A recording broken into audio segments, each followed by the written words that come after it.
All right, what's happening, family? So we in here again. This the last part of the Bible series. It's part 5. So with this one, it's gonna touch some people. This is gonna touch some people, but nah, we dealing with homosexuality and pedophilia in the Bible. I'm sorry, in religion. We gonna jump into religion, period, because this running rampant. This thing got out of hand. So this part 5, and I came in hard. Let me go ahead and pull up the presentation. Oh, before I do anything, you already know what time it is. I got to give shout out and praise to the ancestors, for putting me in this situation to give y'all this light and understanding. Shout out to the master teachers, those who went and passed, Honorable Marcus Mosaic Garvey. Marcus Mosaic Garvey. Let's tighten that up. John Henry Clark, Drusilla Dungy Houston, Francis Chris Wilson, Dr. Ben, everybody, John G. Jackson. We talking all the ancestors, those that done passed and still with us teaching. Okay, so I'm popping this thing off, man. I'm popping this thing off. The pictures you see in front of you, okay. Let me go ahead and get out of this. I'm gonna get out of this, okay, and get my point. This is King David and Jonathan. So you see the head of Goliath right there. So that's David and Jonathan. And see, what y'all don't know is David and Jonathan had a homosexual relationship. So that's the homosexual side we're going to deal with in the Bible. Of course, with other relationships too. And the most headlining one is your boy Jesus. Woo! Man, I'm going to have to do this to y'all today. But y'all got to wake up out this craziness, okay?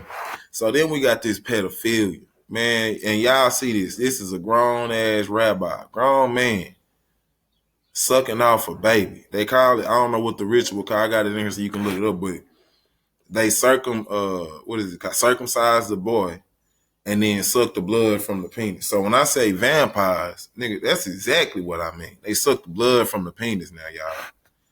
And when I go into what's going on with these babies over there, man, it's enough to, it should really cause you to be in an uproar. But that's their kids. So if they want to do that to their kids, I don't care, But I'm just letting you know to keep your, black folk, keep your kids away from them. Because these niggas is sick. Okay? So let's get in this.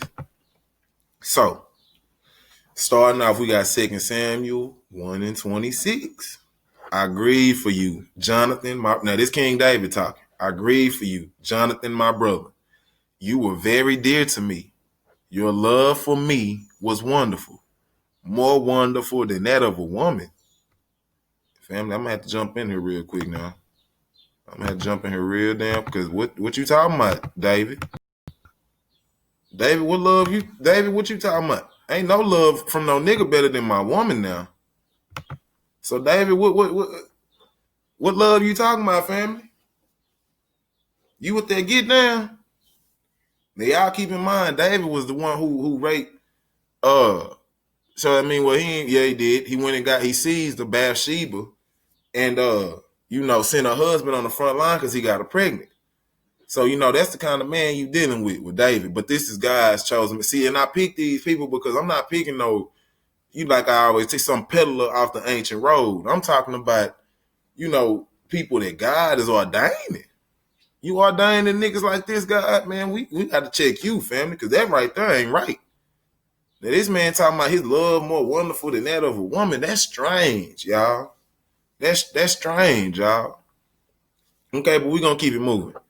So, 1 Samuel 20:41. Now, this still David and Jonathan now. It's like after the boy had gone, and you can read that if you want to. You can read all 1 Samuel. But basically, the only reason they didn't get it going before and get it popping is because it was a little boy there. But it's like after the boy had gone, David got from the south side of the stone and bowed down before Jonathan 3 times, okay, with his face to the ground. Then they kissed each other and wept together. But David wept the most. Man, what the hell is y'all talking about? Because that sounds like some homosexuality to me. And these guys chose a man. So again, I got to ask the question. Family, what is going on here?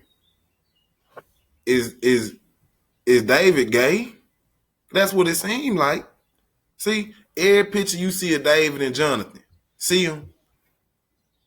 I had to tell nigga, get on up off me, man. Get up off me. I know we good family. Just give me one of these. All right.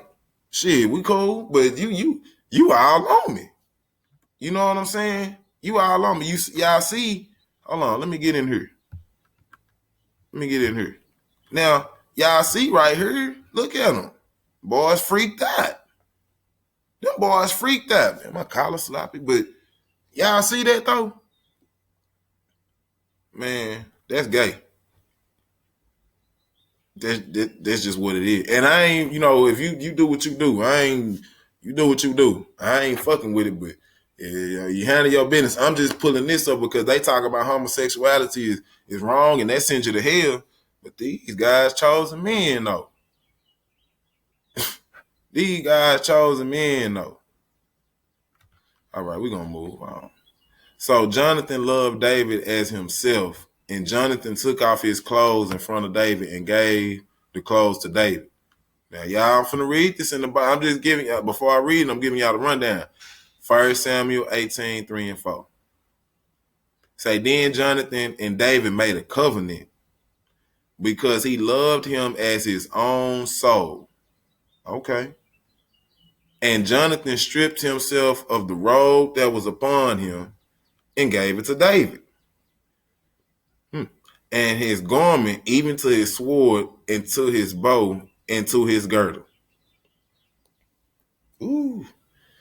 Boy, got some shit going on. I'm telling you that right now. And again, you go pull up Jonathan and David in your phone or in the computer. Look at this. They all on each. This nigga hand in hand with them, man. What's going on with this? These two grown ass men. It ain't no excuse for this, family. Look at this. See, so this man taking off his clothes and giving it to this man. You see what I'm saying? He taking off his clothes, another grown man, and just discard, just ass naked in front of him. For what? And you bowing down, and that sound like you gave him head. I'll just tell you the truth. Sound like you gave this man some head, and then y'all kiss. Okay. We just gonna keep it moving though. Let me come on up out of here. So right here, 2 Samuel 18 and 2, it say, and Saul took him that day. Now he talking about David, and took him that day and would let him go home no more home to his father's house. And would let him go home and would let him go no more home to his father's house. So now I had to go and look up this concordance, y'all. So I looked up concordance for this word right here, took. And this what it say. To take in hand, to take and carry along, to take from, to take out, to take, carry away, take away. See, now Saul is Paul. It's before he was Paul. See, Saul before he was Paul. So now this King Saul out here taking little boy or taking men. And then I look and say, looked it up to the primitive root, accept, bring, buy, carry, away, drawn, fetch, get, enfold. What? X many, whatever that is, mingle, to place, to receive, to reserve, to seize, to win. See, like and when you look this word up in other parts, most of the time took them mean they forced sex on them. See, so Saul was jealous because of David and Jonathan relationship, so he took them. See, and then later on, when you read in the Bible, Saul, he could have killed Saul, but he said he still loves Saul. And I say, man, what the hell? What is going on here? See, the word took has the meaning to seize, mingle, take in hand. You take a woman in hand, buy as if he was taken by force. And like I said, other parts of the Bible where took it mean like, you forced the sex, you took them. You understand what I'm saying? You took them. So you got Saul out here taking niggas cookies, man. See? That nigga like that nigga Damon on Friday. That nigga out here, he tossing nigga salad, man. He wild. Okay, we're gonna go to the next one though. So now, cause I know I got some people was waiting on this and here. I told people I had that smoke on gay Jesus. And that's what I mean. So this is a article, okay? And it's a mystical same-sex marriage affirmed in the Renaissance art and new book, Saintly Brides and Bridegroom. This is a whole painting of Jesus.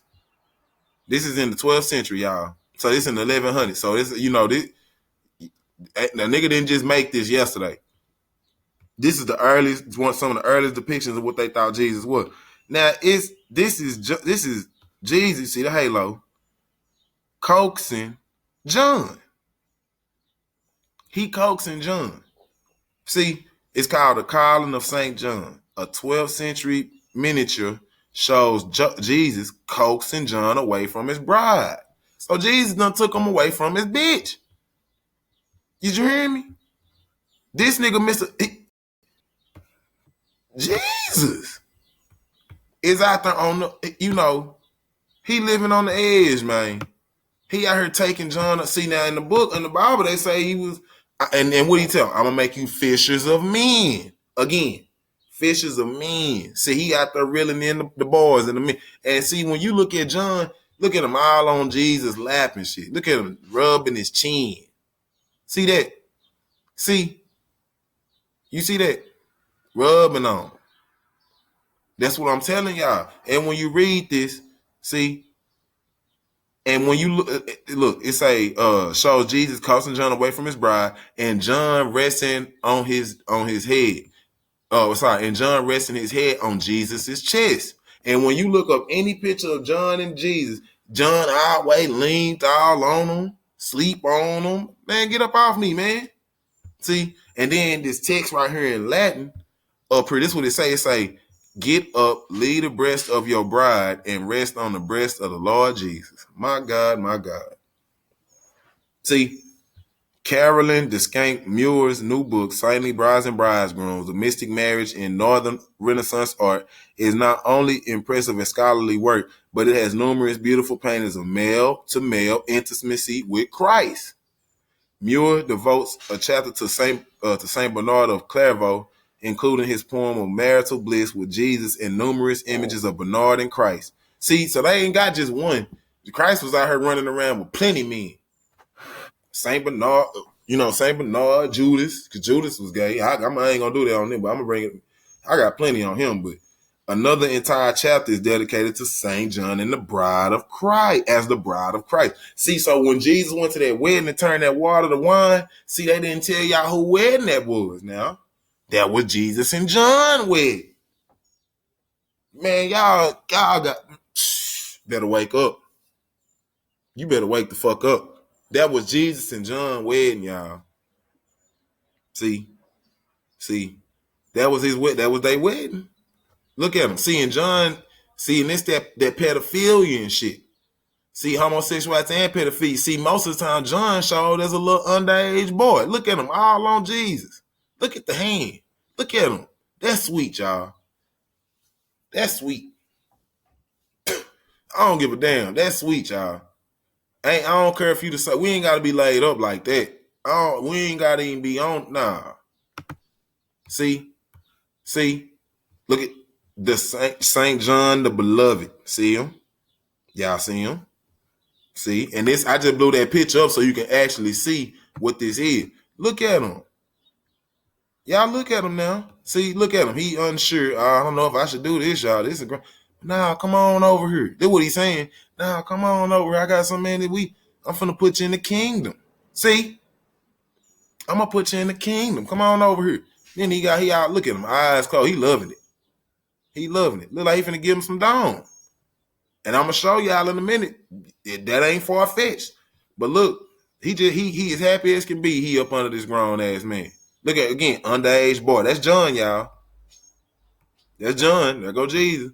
Remember Jesus? Because he always got that cross and that halo representing the solstice and the equinox. See, that's that cross. You see what I'm saying? So that's why you got the cross behind in the sun. Because the sun emanate what season's going in. Y'all got to know that now. Y'all gotta pick up on that astronomy and astrology in the Bible. That was my last one. I think our hidden gems my last one. But go look that up now. So now here, let me come up out of here. Let me come up out of here real quick. So it say, since the end of the first century, the beloved disciple has been commonly identified with John the Evangelist.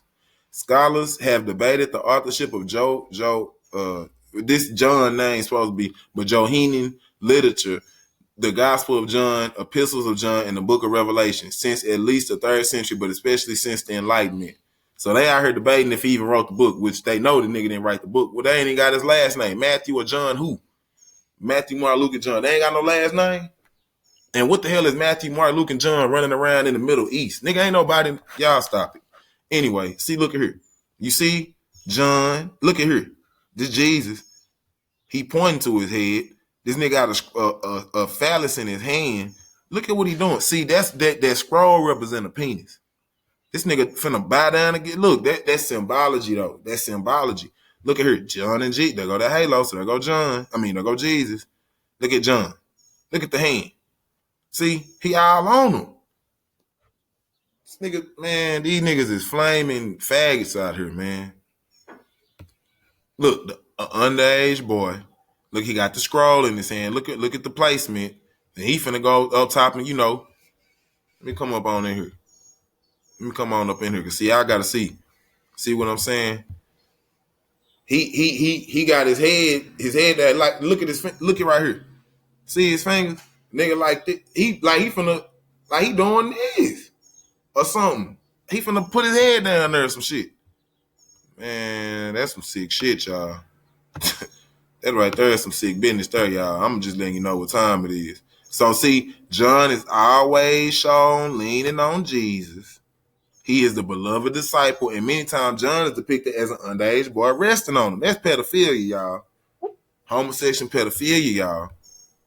See, so now we're going to read John 13 and 23. There was a reclining on Jesus' bosom, one of his disciples whom Jesus loved. Why would you say something like that? Like, what would be the point of you emphasizing nigga, he supposed to love everybody. So why y'all look at that. Then on John 19, 26 through 27, it say, when Jesus saw his mother there and the disciple whom he loved standing nearby, he said to her, woman, here is your son, and to the disciple, here is your mother. Now, why would he say that? Come on back in here. Why would he say that, y'all? Like they just got married. If you get married and whether you a white woman or man, and you see your other half over there, and you gonna say, well, mama, baby, this your mama now. Mama, this your son or daughter right now. You in law or whatever the case may be, but you insinuating a bond. Y'all family now. Man, what the hell is Jesus talking about right here? And we know who the disciple who he loved, because it's in the same book. Look, John. He talking about John. It's John who Jesus loved, who he loved the most. You go to the restroom, what you say if you and me? I'm going to the John. And then Jesus supposed to have gave the keys and put them on, Peter's supposed to start at the first church. And he say, upon this rock, I'll give you whatever he said. See, so when your penis, they call it your Peter. And when Peter betrayed Christ, what Christ say? You gonna deny me before the cock crow 3 times. Now you call your penis the cock. I'm not trying to be perverse and but I'm trying to show y'all where this shit coming from. So here, look at here. There's more pictures here. Look at here. He leaning down. This John leaning down. I go that phallus. Like he finna, and then this nigga Jesus look demented. Look at this crazy nigga, man. This nigga look crazy. Nigga leaning down, then he got a hand out, man. Look at here again. Nigga look young, underage boy. He leaned all on him. Look at him. And then look at her. Like he got his penis in his hand from the shoot, from the. Then everybody looking like, man, what the hell going on here? Look at these all. Look at all these. He done stopped doing what he doing and look back like, man, what the fuck? Family, what's going on in here? See, John is crouching towards the scroll in Jesus' hand, which represents the penis. Look at this one. See him? See? Look at that. He all on him. You ain't got to get that close. I don't care if you praising or not. You ain't got to get that close. It ain't enough blessings of praise in the world to make me jump on no man all like that. Hell is you saying? Now, see, y'all don't understand, okay, that Mary was 12 years old to 14 years old when she had Jesus. Do you hear me? Man, Mary was underage when she had Jesus. Now, out of all the women in the world, you mean to tell me God couldn't go get no other grown woman? He couldn't find no grown virgin? He had to go get a 12. And Joseph was like 90. This nigga was like 90. Supposedly. See, but in that law, in the Jewish law and stuff, you can go marry a little girl and shit, that's 9 years old. We're gonna run into all of that. See, you can do all of it. Matter of fact, I put it in the just religion and period. They do crazy shit, bro. They just do crazy. It's craziness. But it say some apocryphal accounts state that at the time of her betrothal to Joseph, Mary was 12 to 14 years old. According to ancient Jewish custom, Mary could have been betrothed at about 12. See, again, there go again. And there go talking about how Jesus was about 30. Jesus was born 1 to 2 BC. The hell? Look, Mary over here with a damn pregnant as can be, 12 to 14 years old. Man, that's sick.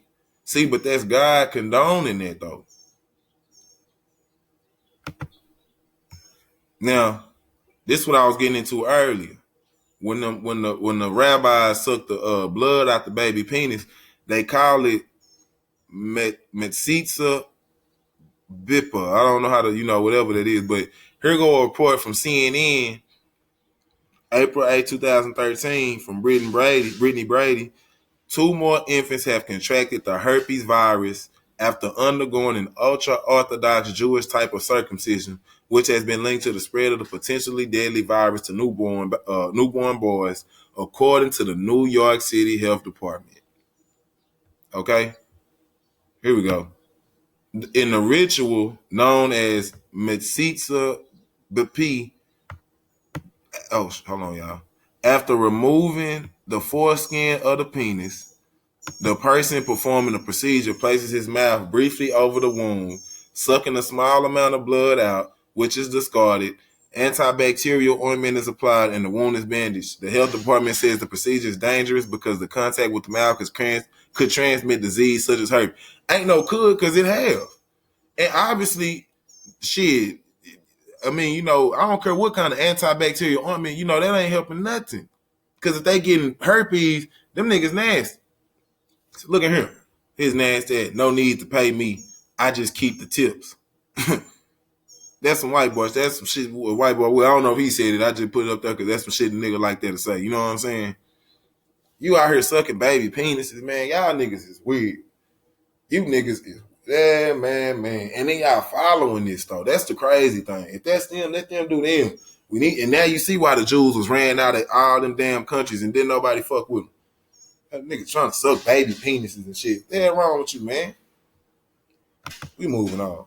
See, so that I just want to show y'all, it wasn't just that one I showed y'all on the front. Now, these rabbis in that deep. Look at that. See? Hold on, let me go back. See? This one I showed y'all, he all into it. Doesn't he gripping the damn. He out of there. Then you see all these other niggas. That's the name of the practice right there, y'all. Go look it up. Oral suction of the circumcision. They sucking the baby out, man. Ooh, man. So now, look at here. Baby dies of herpes in ritual circumcision by Orthodox Jew. This is March 9, 2012. What did it say? New York City is investigating a death last September of a baby who contracted herpes after a ritual circumcision with oral suction in an ultra-Orthodox Jewish ceremony known in Hebrew as, you know what I'm talking about, the damn, you know what it is. All right.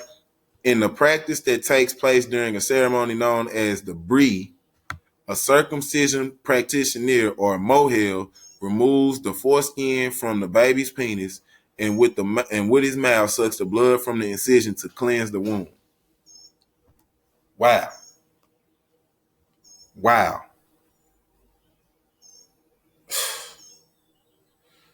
What y'all gonna do with that, family? See, but again, I'm lining this up because I gotta bring this to ground level. See, now we just went through the Bible. I don't believe in that, but I'm showing you where they get they base operation. Cause God doing it. See, it ain't bad. That's why these kids be coming up, raped and stuff in the church and all that, because this is crazy. Y'all ain't stopping this, man. This got to be stopped. This has to be stopped. So here we go. I put that, like I said, I put it in here for what they say. Now it's a object of sodomy. If a boy under the age of 9 perpetrated sodomy upon an adult, the adult is not liable for punishment, for the intercourse of a boy under 9 years of age is not legally an act of intercourse. Since the child less than 9 years old cannot commit sodomy, he can also not be the object of sodomy. Do y'all hear that? So they saying a child, a boy under 9 years old can be sodomized. Again, there go that Hebrew shit, because 9 is the number of consciousness. So they saying that the child not even conscious yet and it's not an adult. So therefore you can rape on him, you can sodomize him. And since he can't sodomize a man, it's not punishable. It's not an object of sodomy since he can't sodomize himself. That's some sick shit, y'all. And that's in the Sanhedrin 54b. You see that? So when y'all wonder, well, why is all the kids coming up raped? It's in the book. And a Jew is the same thing as, well, they come out the same line. Jew, Hebrew, Christian, Israelite. Y'all the same thing, man. So you can't knock one aspect of it and not knock the whole damn thing. Throw the whole damn book away. Look, you got the kids. Stop. If you tell anyone, I'm pretty sure that's what they telling them. You think a little boy want to get raped in it? Come on, man. See, the Holy Talmud promotes pedophilia. In Ketubah 11b, if a grown man has intercourse with a little girl, it is nothing. Having intercourse with a girl less than 3 years old is like putting a finger in the eye. It sheds a few tears, but soon heals again. Let me come on in here, family.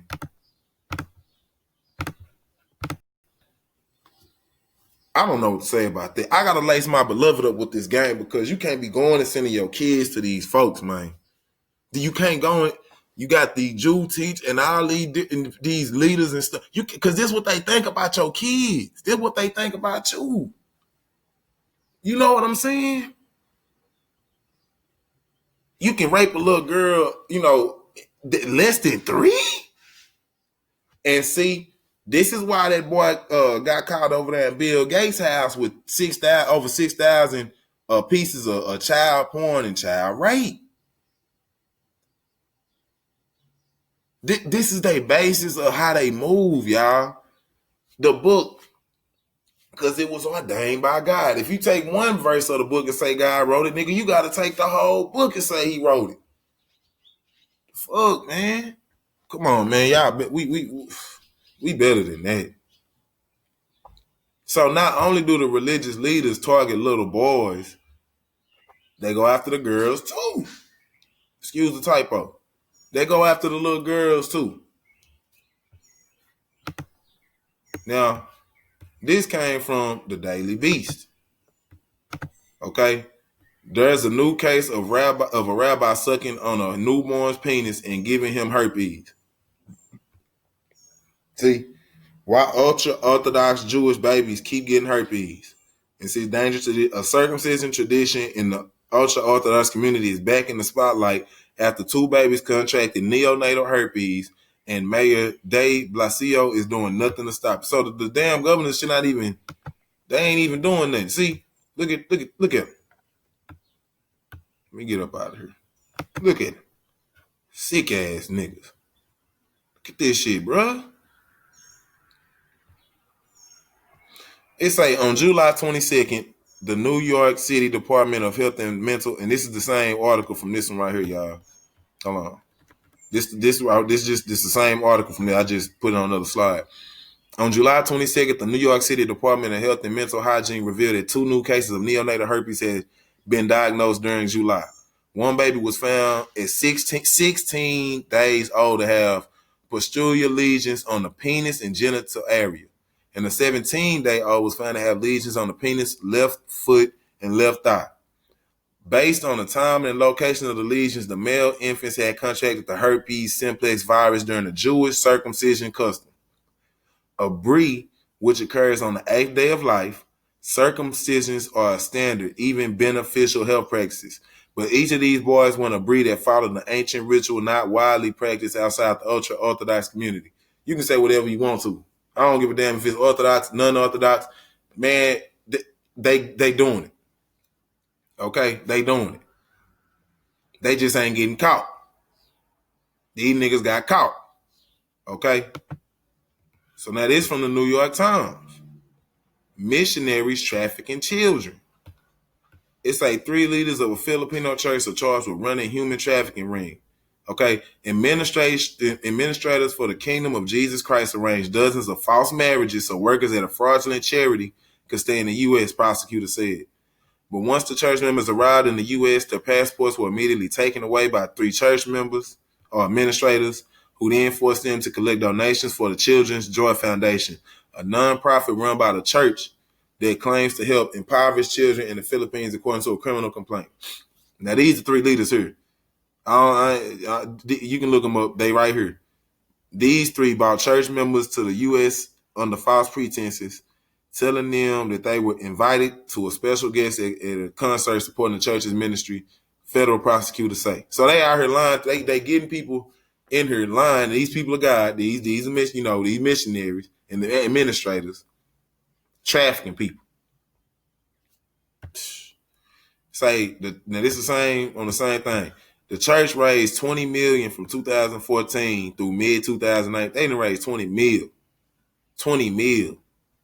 But most of the money went back into the church's coffers, and to pay for luxury goods for the church leaders that include a Bentley, a bulletproof Cadillac Escalade, a Monty suit, and real estate, the complaint said. You see, so they ain't, taking these people, work, having them work and go get all this money for them, and they out here buying Bentleys and shit. You know what I'm saying? Land and all this real estate, not even land, real estate, it say. See? It say the workers receive little to no pay. I'm right here with it. The workers receive little to no pay and required to meet steep funding raising quotas. Top performers known as assets were then forced into sham marriages with other church members or made to obtain student visas so they can stay in the country. Prosecutors say. Investigators said church leaders had arranged 82 such marriages in the past 20 years. Man, wow. Where is God in the mix of all this? 20 years, right? It's crazy.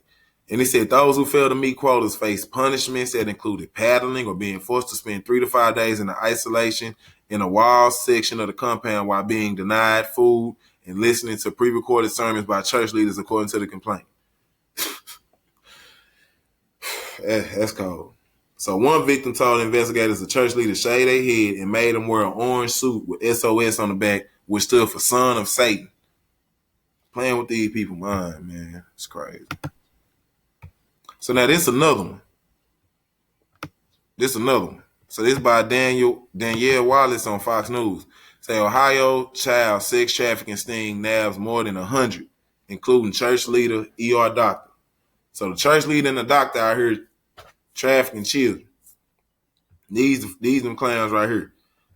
Man, you just gotta. It's Christian Gibson. To the left. So this Christian Gibson and this Austin Kosher, and they attempted an unlawful sexual conduct with minor and importuning. See? Let me move this up for y'all. So it's Tucker said he oversaw the investigation carried out by the Internet Crimes Against Children Task Force. Officers will pose as underage boys or girls online and communicate with the man in internet chats. All right. They say those arrested included 24 men caught when they showed up at an undisclosed location with the intention of meeting a child for sex. These church members and shit, man. It's like they show up with sex toys, they show up with lubrications, they show up with things that clearly somebody isn't going to show up to a house with unless they intend to engage in sexual activity with the kids, y'all. On some Chris Hansen shit. That's what this on some Chris Hansen shit. And say among those arrested, 36 men were charged with trying to buy sex, and one man was arrested for promoting trying to prostitute the kids, man. Huh? 43 women were arrested for selling sex. They were connected with social services aimed at rehabilitation, human trafficking victims. WBNS TVP reported. Wow. Here go another one, y'all. We dealing with the Catholic priest now. Okay. So this coming from the New York Times. And it's the Catholic priest abused 1,000 children in Pennsylvania. Wow. See, look at him. Looking like he finna do some devilish shit to the baby. Just look at it. Bishops and other leaders of the Roman Catholic Church in Pennsylvania covered up child sexual abuse by more than 300 priests over a period of 70 years, persuading victims not to report the abuse and law enforcement not to investigate it, according to a Syrian report issued by a grand jury on Tuesday. The report, which covers 6 of the state's 8 Catholic dioceses and found more than 1,000 identifiable victims, is the broadest examination yet by a government agency in the U.S. of child sexual abuse in the Catholic Church. See, and they say it's likely thousands of more victims whose records were lost or who were too afraid to come out. So we talking one church. I'm sorry. Yeah, one Catholic priest abused 1,000 children. 1,000, y'all. One. That's one. So I'm finna let this dude here is a Pennsylvania grand jury that exposed the Catholic Church mess. I'm not gonna play the whole video, it's like 9 minutes, but I'm gonna play the parts that y'all need to hear so you can get a good understanding. This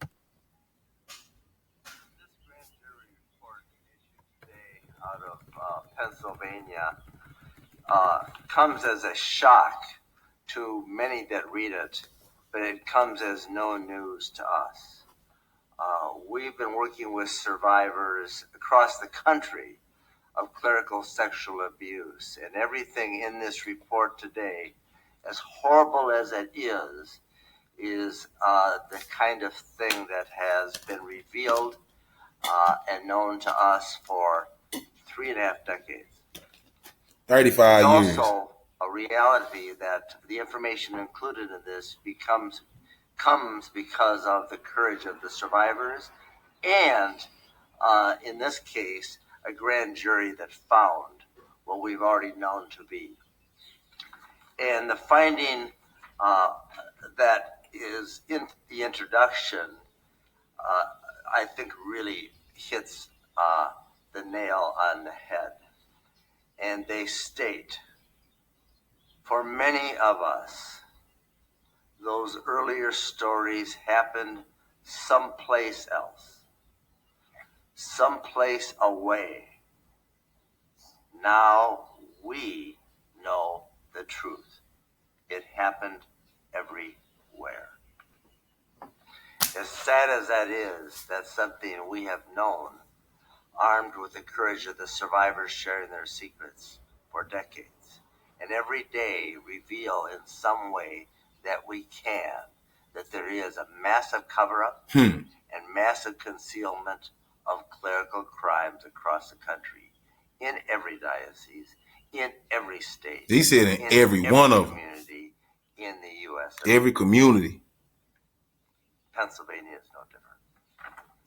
They also, in the grand jury report reveal something already known to us and revealed in the thousands of cases Thousands. with courageous survivors.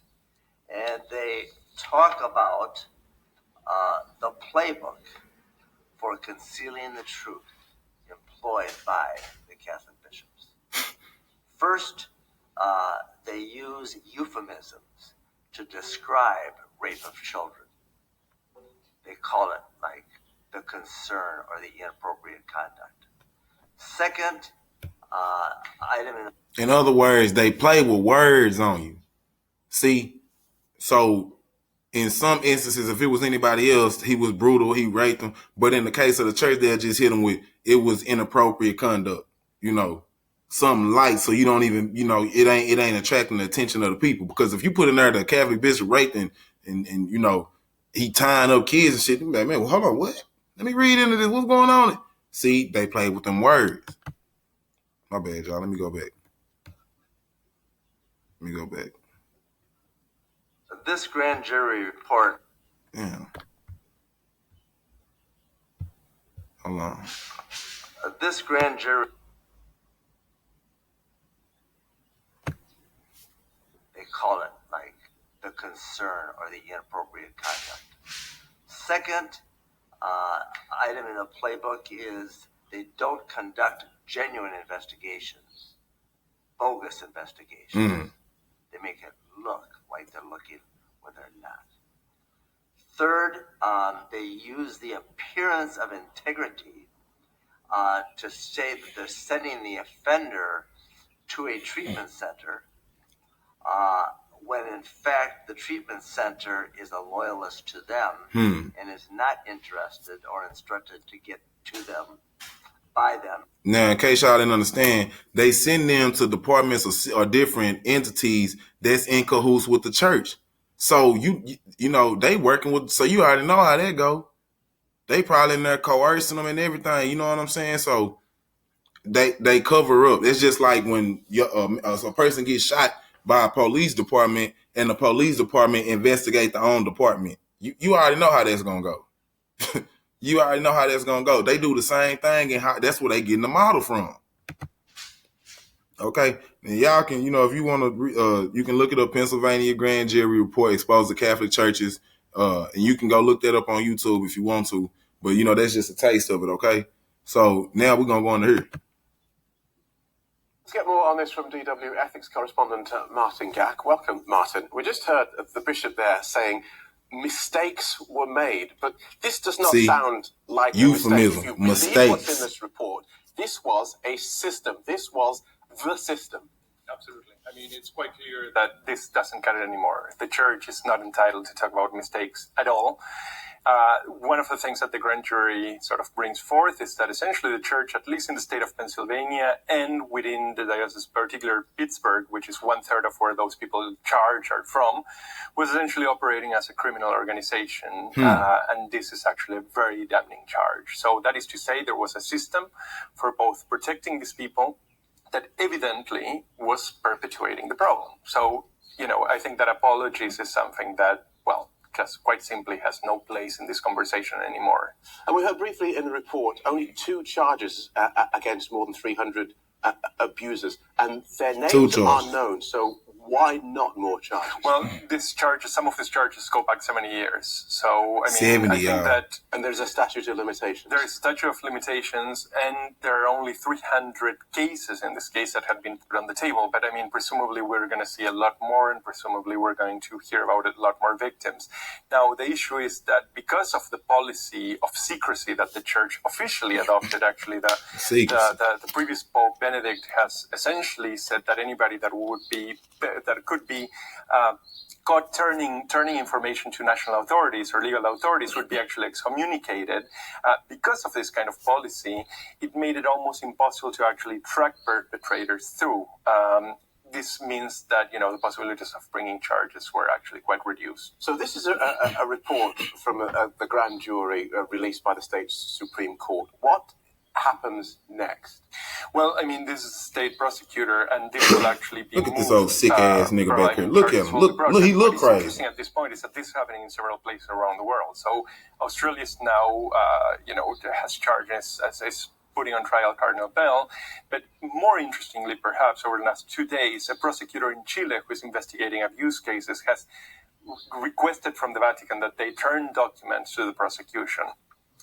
I think that this is essentially the end game, is whether the church from the very, very top, that is to say from the Vatican, will actually start turning documents and evidence to national authorities that can prosecute cases. Keep in mind that it's very likely that these cases are still going on. So this has not come to an end. These policies are essentially still in place. So you mentioned then that from the top there was this policy of not turning over documents to state authorities. If criminal cases are being brought around the world, can the Catholic Church be forced to hand these documents over? It depends where, and in many cases, no. The answer is simply no, because there are many situations, many legal contexts and frameworks in which, for instance, confession is actually protected. So if a priest goes to, say, his bishop and confesses that he has molested a child, that is actually protected. The other problem is that the church itself has actually developed. Look at the black man. He like, man, what the hell? I mean, come on, y'all. So it would have to change the policy within the church, and we're talking about a massive organization in which they actually begin to say, yes, we're turning these things to national authorities. This would have to come from this Pope. We'll leave it there for now. Martin Gack, thank you. My pleasure. Family. So that let you know right there, they're not going to come out and tell on themselves. You got to put some pressure. I'm talking about, you got to put that pressure on them. Because they just talk. They not finna come out and tell you nothing. They done sworn at the secrecy. Now here you go. I done put the beast up there, but here go a chocolate cockazoid. He want to be like the beast. See, Michael Alurambi, Birmingham pastor, guilty of raping children. See, right is right and right don't wrong nobody. I ain't finna put up there, all these crackers and these Arabs and shit doing, and then I can't show the real. Because we out there participating in the foolishness too. See, you got to come up and see you in that book.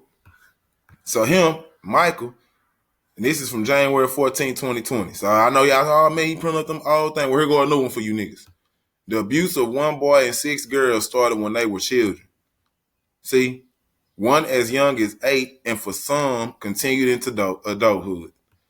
A church pastor and self-styled prophet who repeatedly raped children after holy baths has been jailed for 34 years. See, Michael Alurambi, 60, abused 6 girls and a boy over 20-year period. Man, come on. Claiming that the baths would ward off evil. His wife, Juliana, who arranged abortions after the 4 girls got pregnant. And she was jailed for 11 years. Her ass should have been locked up just as long as he was, goddamn. It say both were found guilty by jurors at Birmingham Crown Court after trial in January. The trial heard Alurambi had victims stand naked in a bowl of water and undergo what he called a spiritual bath. A spiritual baby. See, that's what that literal shit do to you, y'all. Have you somewhere in the clouds and can't nobody bring you back. You say, because this right here say it went on into adulthood. See? For some, it continued into adulthood. They couldn't even come up out the crazy shit. So this him right here. So this what he say. Spiritual baths would take place in an upstairs room, a pretext for sexual abuse. So he abusing boy. That's pedophilia. That's homosexuality. Because he said he did it with boy. He did it with the little boy too. A pretext for sexual abuse ranging from indecent assault during washing to rapes afterwards. The court heard. The children were often made to wear red sashes, and as he carried out the abuse, 3 of the 4 who became pregnant had multiple abortions, which police said often happened after Alurambi booked them into clinics under false names. This is a cold bastard. It say the abuse went on for years until one victim came forward to the police. Alurambi was arrested in May 2018 at Birmingham Airport as he tried to flee to the UK. See, so when you looking at him, when you look at him, this is him right here. Back in the day, you see, he just leading you. He the cheese on the trap to get you to trust. Go on and trust God and listen to everything I say. Because in the report it said that the people listen to him so much, they listen to everything he said. See? So, and then look who in the audience listening to him, making sure he's saying the right thing. See? You see him? Making sure he say the right thing. But look who attention he talking to the see, that's the gateway, y'all. That's the gateway right there. Y'all want to know you got in this situation? Niggas like that. Niggas that just, they telling you to pay tithes without telling you that the tithes was ordained in Malachi for them priests because they was stealing and doing crazy shit with them tithes. And tithes, honestly, because you hear about tithes in Old Testament, that's Abraham. They got to do with giving 10% of your brain to the Lord so you can receive that 90 that he bestowed upon you. You can reach that consciousness, that God-like consciousness. See, it had nothing to do with no money. Didn't have nothing to do with no money. So you got to get your mind right, man. Because these people out here running this crazy game on you and you don't even know the real. You don't even know the real. See? So that's going to conclude this series. I appreciate y'all for rocking with me this 5-part series. You understand? We coming harder. Don't get it twisted. I'm gonna have an Islam series. I'm gonna have, matter of fact, that might be my next one. You know what I'm saying? Might go ahead and do the Islam series, but we gonna see. But family, man, as always, man, I love y'all, man. Y'all make sure y'all know who the enemy is. You know what I'm saying? Keep it tight in between the shoulders. And until next time, man, stay tight.